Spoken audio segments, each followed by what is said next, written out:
દિલ્હીમાં જાહેરમાં ફાયરિંગની ઘટના સામે આવી છે। શાસ્ત્રી પાર્ક વિસ્તારમાં રાતના સમયે ફાયરિંગની ઘટના સામે આવી છે।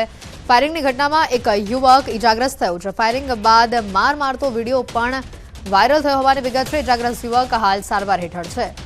આજે દ્રશ્યો સામે આવ્યા છે। ફાયરિંગની ઘટનામાં એક યુવક ઇજાગ્રસ્ત થયો છે। જાહેરમાં ફાયરિંગ કરવામાં આવ્યું। એક યુવક અન્યને મારી પણ રહ્યો છે તેવા પણ આ સીસીટીવીમાં દ્રશ્યો જોવા મળી રહ્યા છે। મારામારી બાદ ફાયરિંગ કરવામાં આવ્યું હતું।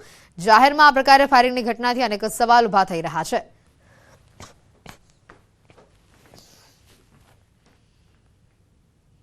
વડોદરાથી સમાચાર આવી રહ્યા છે। વડોદરાના હરણી બોટ દુર્ઘટના કેસમાં તપાસ કરવામાં આવી રહી છે। મુખ્ય સૂત્રધાર પરેશ શાહનો પુત્ર હજી ગિરફ્તથી દૂર હોવાની માહિતી છે।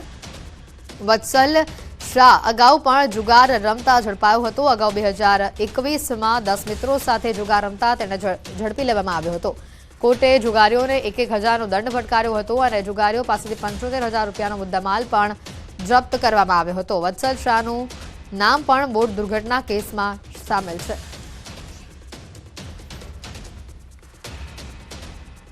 પંચમહાલના ગોધરામાં ગોડાઉનમાં આગ લાગી છે। શિમલા વિસ્તારમાં લાકડાના ગોડાઉનમાં આગ લાગી છે। ગોડાઉનની બહાર સ્ક્રેપનું કેબિન આગની ઝપેટમાં આવ્યું। ગોડાઉનમાં રાખેલો તમામ જે સામાન છે તે બળીને ખાખ થયો છે। ફાયર વિભાગે આગ પર કાબુ મેળવ્યો।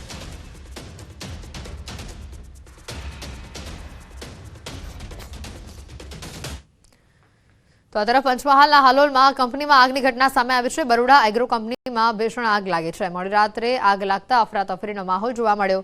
ફાયર વિભાગે આગ પર કાબુ મેળવ્યો છે। આગ લાગવાનું કારણ હજી પણ અકબંધ હોવાનું સામે આવ્યું છે।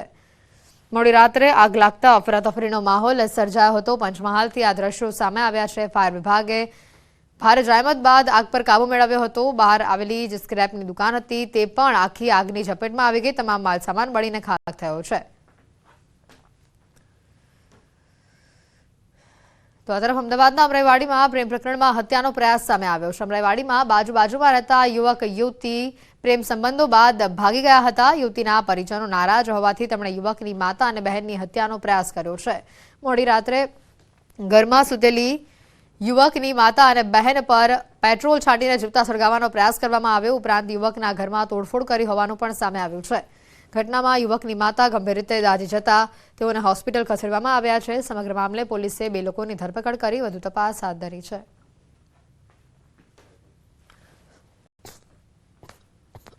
જે છોકરીના ઘરવાળા અને તેના ભાઈ તેમજ તેના કૌટુંબિક ભાઈ જે 3 જણા આવીને જે છોકરા છે એના ઘરે આવીને માથાકૂટ કરે છે, તોડફોડ કરે છે અને જે છોકરાની મધર છે એની ઉપર પેટ્રોલ નાખીને એને સળગાવવાનો પ્રયત્ન કરે છે। અને દરમિયાન તેમને જે પેટ્રોલ સળગાવીને દાઝી જતા એમને હોસ્પિટલમાં એડમિટ કરવામાં આવેલા છે। સુરતમાં આવારા તત્વો બેફામ બન્યા છે। 12 જાન્યુઆરી બાળકની એક શખ્સે છેડતી કરી હતી જેનો વિડીયો સોશિયલ મીડિયા પર વાયરલ થયો હતો। બદનામીના ડરથી બાળકીના પિતાએ ઘટનાના 12 દિવસ બાદ પોલીસ ફરિયાદ નોંધાવી હતી। ઘટનાની ગંભીરતાને લઈને પોલીસે નરાધમને પકડવા અલગ ટીમ બનાવી હતી। 36 કલાકમાં જો પોલીસે રાજસ્થાનના બાંસવાડા ખાતેથી આરોપીને ઝડપી પાડ્યો હતો અને કોર્ટમાં રજૂ કરી 5 દિવસના રિમાન્ડ મેળવ્યા હતા। આ અંગે વિડીયો વાયરલ કરનારા લોકોની પણ પોલીસ દ્વારા તપાસ કરવામાં આવશે। પોલીસે પોક્સોની કલમ સાથે ઓળખ છતી થતા તે બાબતે પણ ગુનો નોંધ્યો છે। એક નાની દીકરી રસ્તેથી પસાર થતી હતી એ દરમિયાન એક ઈસમ આવીને એની છેડતી કરે છે। જે અનુસંધાને આ ગુનો દાખલ થયેલો હતો અને જે ઈસમ હતો છેડતી કરનાર ઈસમ એ મજૂર હતો અને અજાણ્યો ઈસમ તરીકે ફરિયાદ દાખલ થયેલી હતી એટલે એને શોધવો ઘણો મુશ્કેલ હતો।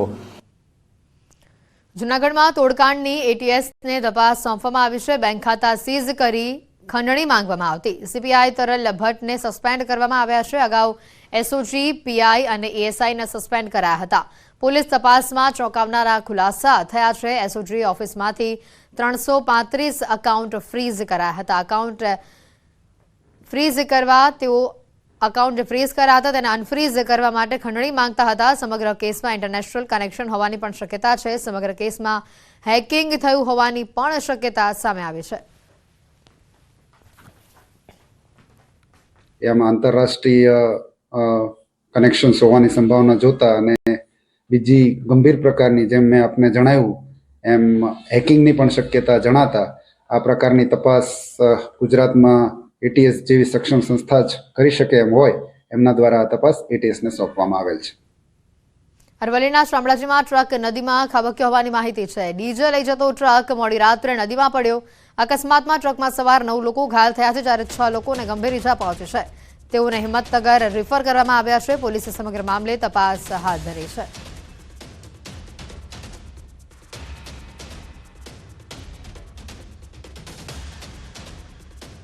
બિહારના રાજકારણમાં હજી પણ અનિશ્ચિતતાના વાદળો જોવા મળી રહ્યા છે. અટકળોના ગરમ થયેલા બજાર વચ્ચે સૂત્રો મુજબ આજે રાજીનામા અને શપથના એંધાણ છે.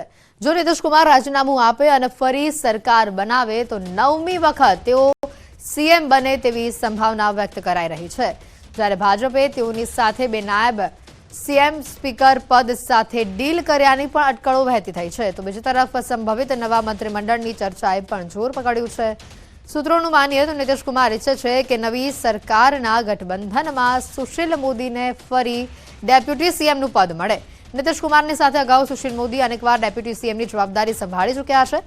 સૂત્રો મુજબ નીતિશ કુમાર આજે મુખ્યમંત્રી પદેથી રાજીનામું આપી બપોરે જ ભાજપ સાથે નવી સરકારની રચના કરે તેવી શક્યતાની જે અટકળો છે તે સામે આવી રહી છે. જોકે નીતિશ કુમાર ભલે સુશીલ મોદીને ડેપ્યુટી સીએમ તરીકે ઈચ્છતા હોય, પરંતુ હજી સુધી આ અટકળો વચ્ચે સુશીલ મોદીની પ્રતિક્રિયા આવવાની બાકી છે. સૂત્રો મુજબ બિહારના મુખ્યમંત્રી નીતિશ કુમાર પોતાના ઘરે જેડીયુ અને ભાજપના ધારાસભ્યો માટે ભોજનનું આયોજન કરશે અને જે બાદ બંને દળોના ધારાસભ્યો પોતાનું સમર્થન પત્ર આપવા માટે રાજ્યપાલ પાસે જશે.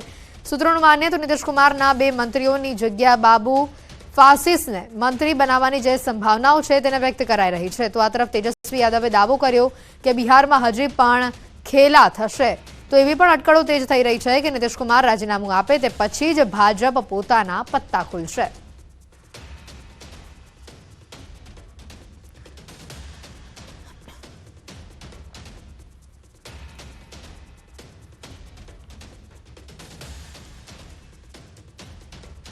ભરૂચમાં લોકસભાની ચૂંટણીનો ગરમાવો જોવા મળી રહ્યો છે. સાંસદ મનસુખ વસાવાનું નિવેદન સામે આવ્યું છે. ભરૂચ બેઠક ઉપર ત્રિપાખીયો જંગ ખેલાશે. ફૈઝલ પટેલના પોસ્ટરો અંગે પ્રતિક્રિયા સામે આવી છે. સ્વર્ગસ્થ અહેમદ પટેલના પુત્રી મુમતાઝ પટેલ અંગે કોંગ્રેસ તરફથી ચાલતી ચર્ચા અને પુત્ર ફૈઝલ પટેલના શહેરમાં લાગેલા પોસ્ટરો અંગે સાંસદે પ્રતિક્રિયા આપી. તેમણે દાવો કર્યો કે ત્રિપાખીયો જંગ પણ જીતશે તો ભાજપ જ. કોંગ્રેસે પણ મુમતાઝ પટેલને અથવા તો ફૈઝલ પટેલને મૂકવાની છે વાત નક્કી છે.